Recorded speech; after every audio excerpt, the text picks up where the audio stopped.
As we continue to explore the merchandising cycle, let's now have a look at another crucial step that has a big stake in the merchandising process. Costing.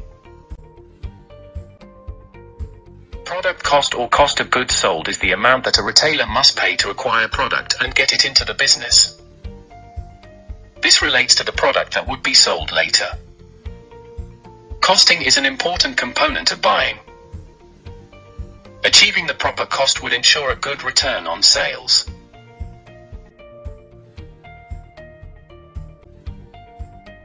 As discussed in earlier lectures, costing with markdown are the two main components to achieve the margin.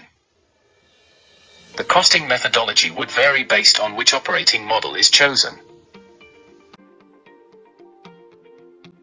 Product cost of an item are broadly constituted of the following three elements: cost of production or product cost, cost of transportation, and the cost of importing the products.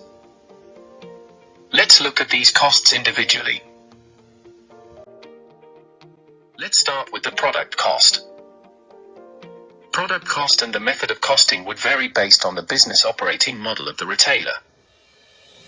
Continuing from our discussion from the last lecture on make or buy, the costing methods or structure would be different. Let's first look at product cost for buying the ready products. Here we look at buying the goods from the third-party supplier or from franchisor. If we take the example of third-party supplier, the cost of product would depend on the negotiation between the retailer and supplier. Usually the supplier and retailer come to a price agreement where the terms are beneficial to both. In case of a franchise business, a franchisee would, most times, not produce the products themselves. Therefore, they will depend on the franchisor to supply them with the products. The cost of goods sold, in this case, could be based on different method.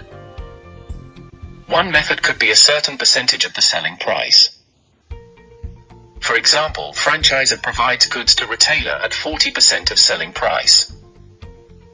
Another method of cost could be franchisor provides goods to franchisee on a cost-plus basis. For example, franchisor provides goods to franchise on cost-plus 25%. Another method could be that franchisor provides goods to franchisee at cost, and then charge a royalty on the sales.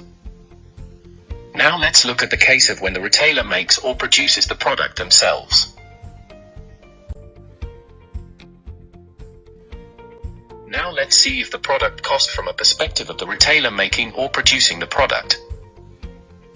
Product cost varies based on the retailer producing it themselves or sourcing the products from a third-party manufacturer.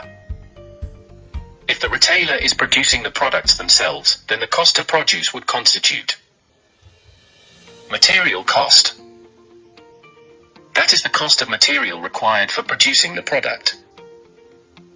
For example, fabric, buttons, threads, etc. are required to produce a unit of apparel. The cost of the fabric, button, thread, etc. would constitute the cost of the material of the apparel. If we take the example of the mobile, LED screen, camera, battery, electronic chips and various smaller parts for a mobile would constitute the material need to produce the mobile. The cost of these material would be the cost of material for the mobile. The second set of costs would be labor costs. From the earlier example, the people would be required to stitch the apparel. In the case of the mobile example, people would be required to assemble the parts of the mobile. People would also be required to pack, deliver and do the various administrative tasks. The salaries for the people doing these tasks would be counted as labor cost. The third set of cost would be infrastructure cost. Infrastructure would include the premises where the products are produced, the machinery tools used for production, the vehicles that are used to move the products or raw materials, etc.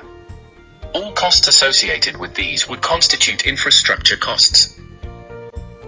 If the products are being sourced from third-party factories, then the retailer pay a combined cost where all the above are included, and the supplier would also add a profit margin for their efforts to the product cost.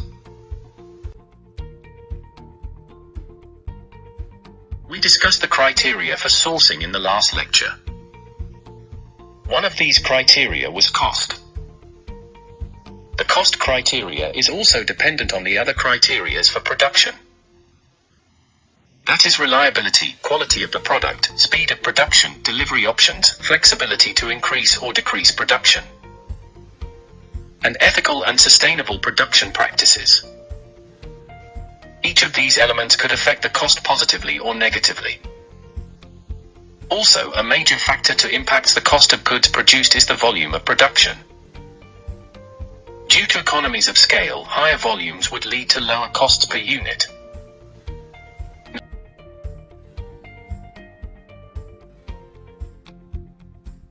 Next set of costs that add to the total cost is transportation cost.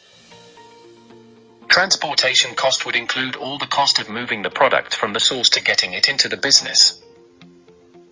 Getting it into the business could mean getting it into the warehouse or distribution center, and in some cases directly to the store.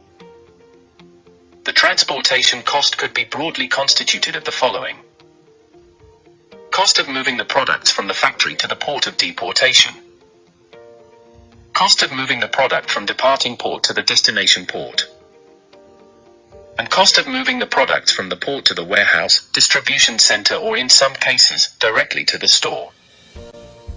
Transportation costs usually does not include the cost of distribution of the products to the store. In case of digital sales, it also does not include the cost of delivering directly to shoppers.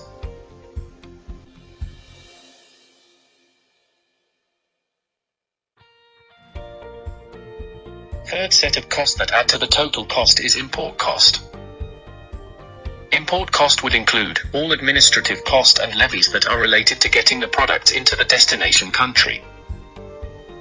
Import cost could be broadly constituted of the following: custom and excise duties payable to the governments, port handling charges that would include loading, unloading, and storage at the port, and clearance cost.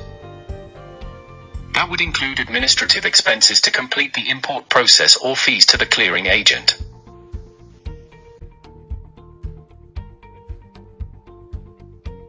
Based on how much the retailer pays for each of these costs would have a direct impact on how much is available to deliver the margin. If the costs increases beyond a certain level due to various reasons, then the retailer would need to increase prices to maintain the level of margin. This could sometimes have a negative impact on sales. Therefore, every retailer tries to target a lower cost that can then help in delivering higher margin. A merchandiser has a balancing act to play here. Targeting the relevant volume to produce and ensuring the timely delivery can help in keeping the cost at a satisfactory level. If the cost of the product goes up for some reason, then the merchandiser needs to ensure that the price increases is kept to a level that does not impact demand drastically. With this, we come to the end of the by process group. Let's look at the next group of process steps in the next lecture.